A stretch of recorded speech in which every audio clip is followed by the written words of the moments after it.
Hey, good afternoon, class. Introductory psychology. Welcome back. Our second week. I know that doesn't sound like much, but in a summer class, that's almost like, really that's the same, that's the equivalent to like your first month.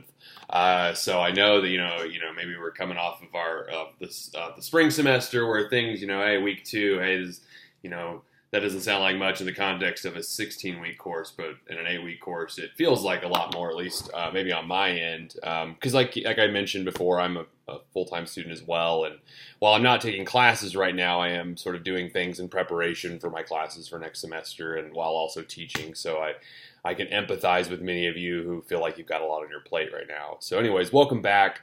I really enjoyed our first week's round of discussions. I posted the grades for those this morning. It's Saturday morning. I may not post this video until Sunday, so it really doesn't matter. It's actually Saturday afternoon. I don't know why I said morning. But anyways, I posted your grades. Those are up. If you did not earn full credit, it is either because you didn't do the discussion post, maybe you didn't respond to your peers, or typically, I take off a few points if your responses to your peers aren't really long or aren't very substantive. So if you are curious about your grade on the discussion post, meaning like if you didn't get a 15 out of 15 and you're curious why, feel free to shoot me an email and we can talk about it or whatever. But I feel like make sure that you are not only putting a full, thorough response for yourself, but also giving a good response to your peers, not just saying, "Hey, good job, glad you posted, I enjoyed your reading." Talk about why you enjoyed it if that's the case. But go into a little more depth. I'm expecting at least a paragraph or more of information, even in your peer responses. So. Anyways, there's that. If you have questions, email me.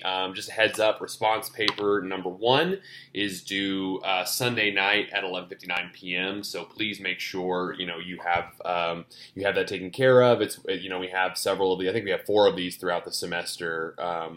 Actually, maybe we have more. I'm sorry. We have. I'm mixing up discussions and response paper. Sorry, I have teaching multiple classes and trying to keep this stuff straight. I apologize. Obviously. But yeah, you have a response paper due on Sunday night. Make sure you watch the TED Talk and answer the 3 accompanying questions that are posted along with the video. Upload that to Canvas. Some of you already have done that. Great. I'm grading them as they come in, and I expect I'll get a lot of those probably in Sunday night, Monday morning. So get those in. Also wanted you to be aware that our first exam is open in this class, given that it's an 8-week class. We have an exam about every other week. So we have 4 exams. The first one is open, and it'll be open until the 17th of June. And it'll be open until 11:59 p.m. It covers chapters 1, 2, 3, and 4. There are 50 multiple choice questions. These questions are going to be very scenario or case based, where I want you to, I really don't care if you know how to define something in this class. I really want you to be able to apply it and see how it is applicable in the real world, not only in your own experiences, but also in the experiences of others. So be prepared for the exam to be able to apply the things that you are learning.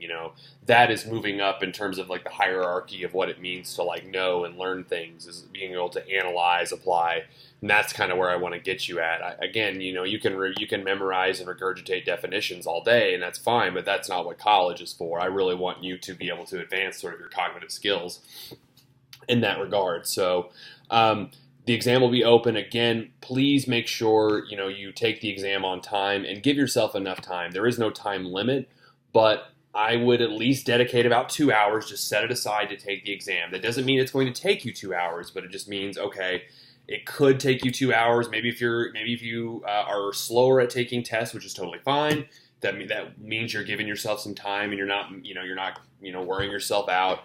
But if you're someone who can take tests faster, you probably will finish it. I would expect probably on average it'll take most of you about an hour, maybe an hour and a half. But give yourself the time, and also make sure you have your computer set up to where your automatic updates are either turned off or your computer is up to date when you go to take the exam. I really would hate for you to be like midway through the exam, and all of a sudden your computer's like, "Hey, let's update PowerPoint today," or "Let's update the OS," or whatever, and it kicks you off or whatever. I can help you out with that. I mean, I can help you out with the exam and stuff, but I just know that would be really frustrating and annoying. So I'm just sharing this as some wisdom. Just try to prepare ahead of time. Okay, so that's the exam. Obviously, we've only covered chapters 1 and chapters 2 for this course for week 1. So week 2, we were covering chapters 3 and chapters 4. So Chapter 3 deals with sensation and perception. So afterwards, you'll be able to distinguish and define the difference between those two concepts. They are related, but they are different from each other. You're going to look at the anatomy of the eye. So this is a chapter that's also, again, pretty heavy on anatomy, and look at how visual perception is organized. You're going to look at the anatomy of the ear, the human ear as well. We'll also take a look at some other of our senses, chemical senses like taste and smell and touch, or skin senses like touch, kinesthesis, vestibular sense, and then we're also going to look at ESP as well in this chapter 3. So this chapter is going to be heavy on terminology, heavy on anatomy again. So if you liked that in chapter 2, great, you're going to like this again. If you didn't like it, I apologize, but thankfully it's probably the last anatomy heavy chapter. So read it, understand it. If you didn't like the anatomy stuff, be done with it. Well, be done with it in the sense that you won't have to have another big chapter like that again. But don't be done with it in the sense that you forget it, because it will be on your exam. So that's chapter 3. Chapter 4 is on consciousness, and this is a really interesting chapter. You can think of consciousness sort of interchangeably with the word awareness. So, you'll be defining what consciousness is, also looking at different states of consciousness, including sleep. This will be our first dive into the DSM-5, which is the textbook used for diagnosing mental disorders. We'll be looking at sleep disorders for chapter 4. We'll also look at other states of consciousness like hypnosis, meditation, biofeedback, and then we're going to dive into the topic of drugs, both legal and illegal, which will involve a discussion of substance abuse. We'll look at 3 different types of drugs, which are depressants, stimulants, and hallucinogenic drugs, all of which some are legal, some are illegal. When this textbook was published, for example, marijuana was categorized as a hallucinogen in this textbook, was illegal, or at least federally, or at least in the state of Oklahoma. But voila, now we have medical marijuana, and I live pretty close to 23rd Street, and there are a million dispensaries, it seems like, that sell marijuana legally. So it's very interesting how the dynamic and a lot of the culture and some of these things are changing, even as faster than we can keep up with our textbooks, in a sense. So yeah, you're going to read about that. So read chapter 3 and 4. Once you've read chapter 3 and 4, review a little bit. I've put up practice quizzes for every chapter that we cover. I highly, highly recommend you read through, go through the practice quizzes. They're only 10 questions each. They won't take you very long at all. They do not count for a grade one way or another. So if you take it and you do well, great. If you take it and bomb it, it's not going to hurt your grade. You can, in fact, retake it again if you want, just to check your comprehension. But these practice quizzes are a great tool for you to use, and I highly recommend them. So I would recommend finish reading chapter 3 and 4 this week. Take the practice quizzes for chapters 1, 2, 3, and 4, and then take your exam. Kind of feel out if you need questions or have things you don't understand. You can ask me. You can reach out to some of your peers. Whatever you need to do, we are all here to help each other. So be aware of that. I've also posted video lectures as well for chapters 1 and 2, and in a few days I'll post some for 3 and 4.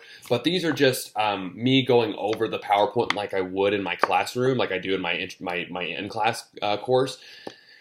I highly recommend using these as a tool, as maybe something to kind of help you study. Maybe after you've read, maybe go listen to the lecture for chapter 1. But please do not just listen to the lectures and feel like, oh, I cannot read the textbook now, because that's not what they're intended for.